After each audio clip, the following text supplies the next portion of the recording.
In this video, we're going to be talking about insurance. So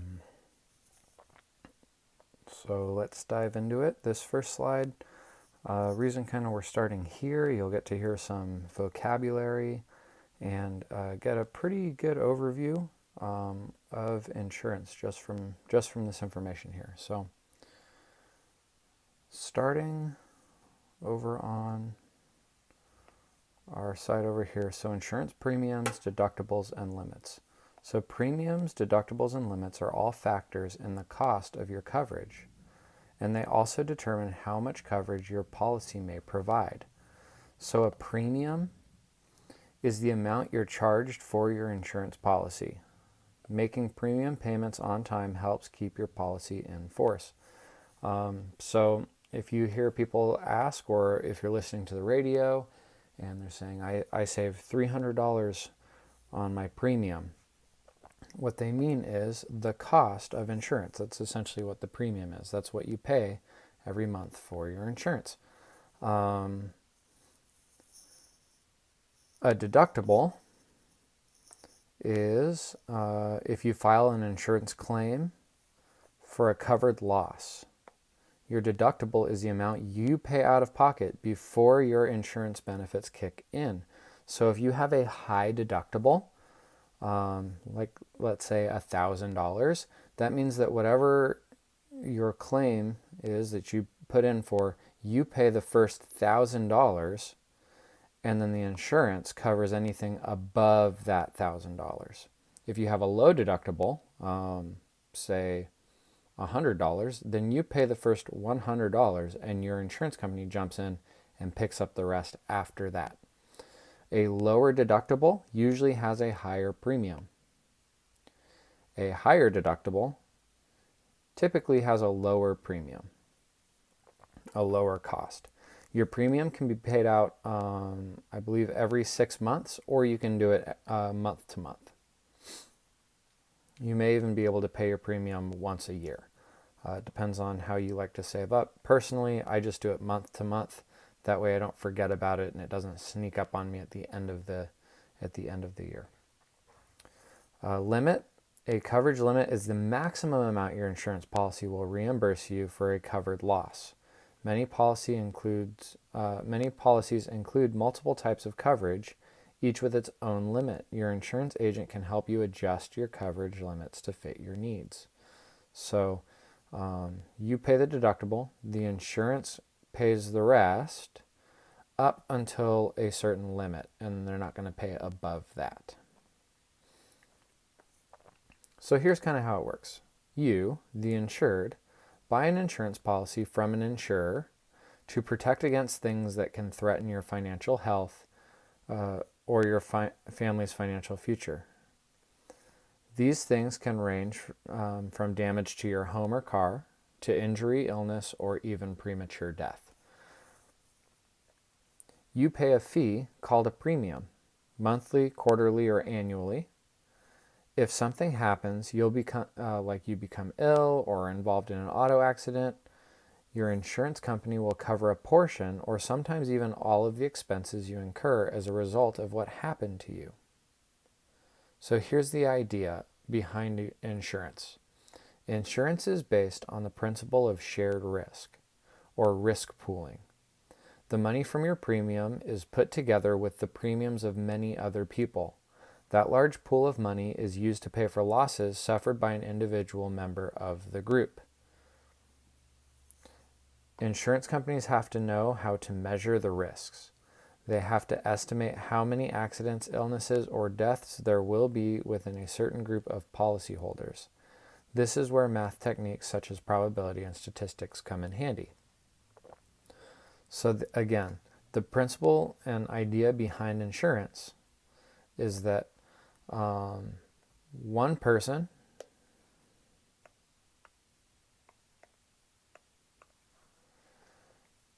does not have maybe enough money to cover their home should something happen, right? But one person could pay a little bit of money to help cover their home if something happened. And if you get enough people paying a little bit of money, the idea is that the risk, based on that pool of people, let's say we have one person who paid in here and a tree falls on their house. Here's a terrible tree.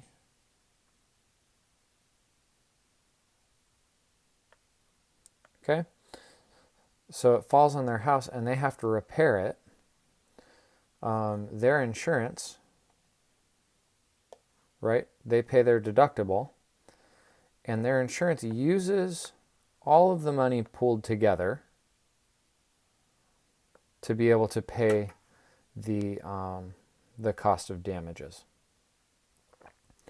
So the idea is behind insurance, if you have a small group of people, it's going to be really hard and or expensive to insure something.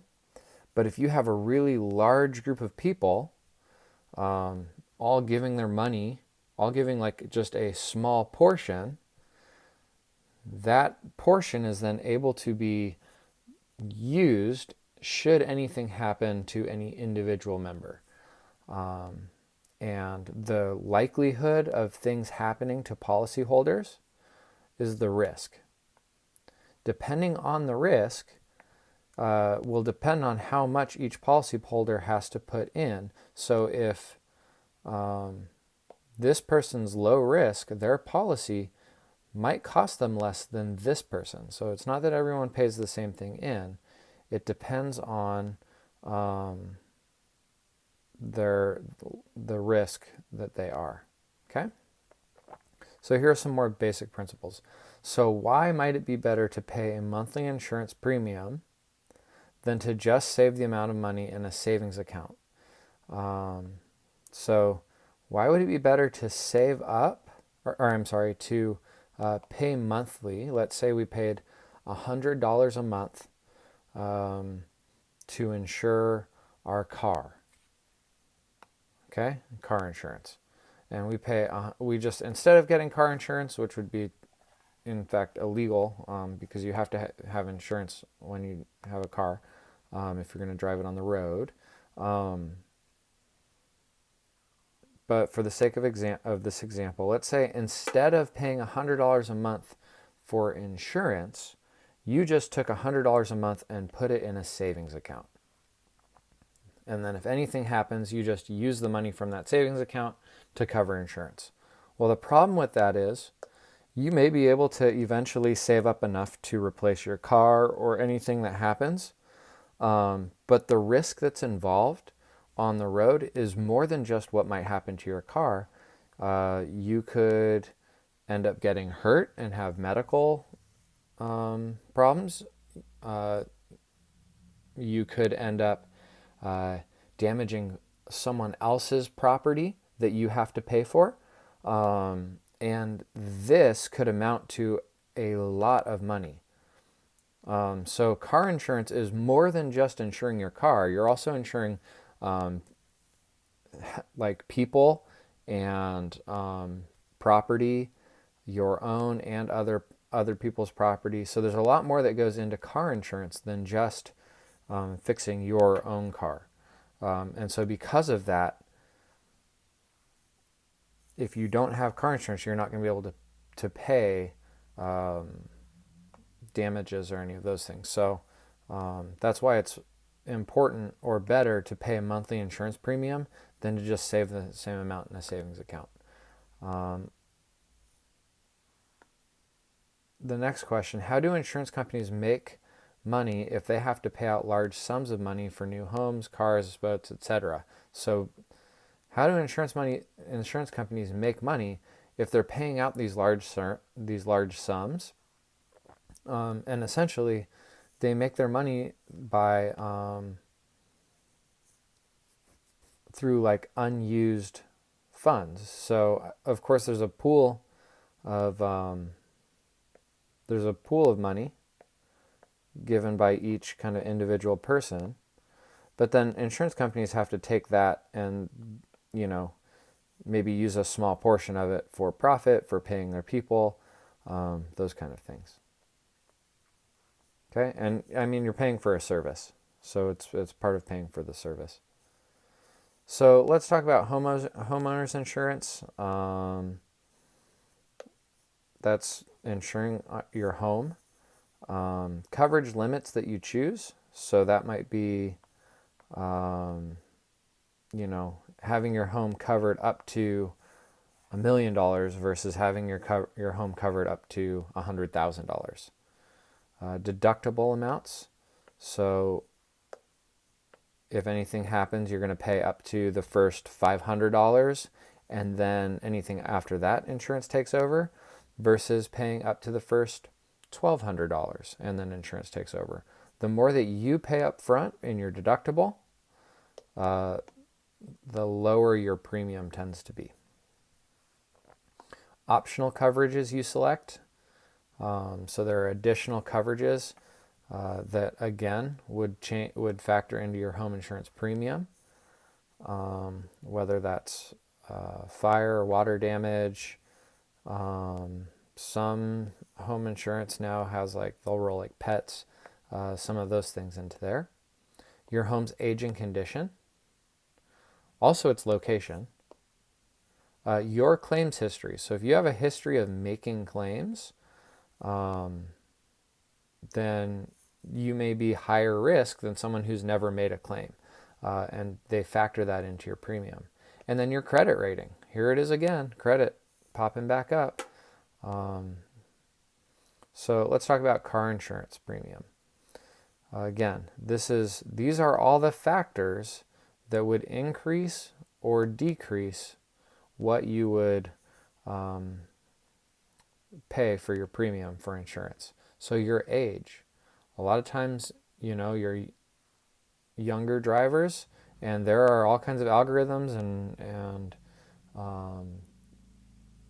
processes and things that have been done to factor in, even if you're a very responsible person at 16, most 16-year-olds, or many 16-year-olds, a much higher percent than older drivers, get in accidents because they're newer drivers. So your age is going to increase or decrease your premium. Your driving record. If you get a speeding ticket, you're not being penalized by the insurance company for speeding. Speeding is a higher risk. And so if they know you're taking that higher risk, they're going to charge you more because you're more likely to use that pool of money. The age of your car. The types of coverage you choose, coverage limits you select, where you live and drive. So if you live out in the country or if you live in the city, it makes a difference to your car insurance. How much you drive, so how many miles you have to put in, how many miles you drive each year, and what you drive for. Is the vehicle used for transportation primarily? Is it primarily used for recreation? Those kind of things will affect it. And then again, your credit score. Companies love to use the credit score to see if you're reliable. Okay, life insurance. Here's another thing that we haven't really talked about. We talked about home coverage, car coverage. Life insurance. You can get a life insurance policy where you pay a little bit in, and if anything happens to you, untimely death, or some of them are even dismemberment. I know I've gotten plans before where it itemizes body parts. It's hey, I can get $50,000 for a toe or whatever. I don't think it was that much, or I wouldn't have a toe. So think about, you can get a life insurance policy, and the amount of life insurance coverage you buy will affect your premium. That's how much you pay, right? So the amount, the type of life insurance policy you select, there's whole life and there's term, there's some different types of policies. The length of your policy, so how long is that in place, and then your age, health, and life expectancy. A life insurance policy, as you get older and maybe have more things more debt, more responsibility, more people relying on you if you have a family, those kind of things. A life insurance premium is not a bad thing to have because if anything happens to you, um, you there's money designated then to go to the beneficiary. That's the person who would be receiving that. So there are some resources. This is a slideshow from class, so I'm just kind of going through it. So I guess we'll go through this last question. Joey is 26 and has been ticketed twice in the past 3 years for speeding. Patrice is 25 with no recent tickets. Who likely pays a higher premium for car insurance? Hopefully you're looking at this going, Joey. Joey's going to pay more in life insurance or in car insurance because he's a higher risk. Even though Patrice is younger, she has no recent tickets. Okay, while comparison shopping, you find an auto insurance policy with a monthly premium of only $200, even though you're only 18. What are potential cons of buying this insurance plan? So if it's a low premium, you may have to pay a higher deductible if anything happens. If you don't have that deductible money, then you're going to have to, I don't know, borrow it or take out a loan, something for the deductible. I don't know, I've never come across that personally, so I don't have the personal experience to tell you what happens if you don't have enough to pay your deductible. Another thing, it might have a limit of how much is covered. So even though a low auto insurance policy is less money per month, you have to look and balance to your priorities and what you're able to do and pay to see if it's worth it. And then which type of auto coverage is required by nearly every state in the country? I believe it's uninsured. I know in California, we have to carry uninsured, underinsured coverage. That means if someone hits you, or if you get in an accident with someone and they don't have insurance, your insurance will cover you even though their insurance was supposed to. It's crazy that we have to double insure ourselves against other people that are driving around not insured even though they should be. Comprehensive coverage. Comprehensive means it's going to cover everything. And then liability coverage is just covers whoever was responsible for the accident, who was liable for it. So hopefully, I know, gosh, there's a lot that I'd like to do in class. A lot more that you would learn in class than you would from a video and me just kind of talking through a slideshow. But the idea behind insurance is that a lot of people pay a premium in order to create a pool of money that can go to be used on any one of the people that needs it when the time comes. But you may never end up using it. I personally, knock on wood, have never been in a car accident. I've been paying car insurance for the last 16 years or whatever, but I've never had to use it. But it's there in case I do need to use it because insurance covers the unknown. That's the whole idea. Insurance is to help cover you against the unknown because there are just some things that we can't control and we don't know. And so it's better to have and not need than need and not have. And legally, there are some aspects of insurance, like car insurance, that are so important that it is illegal to not have them or to not carry insurance policies. So just some things for you to think of and think about, and hopefully this kind of brought some clarity to insurance.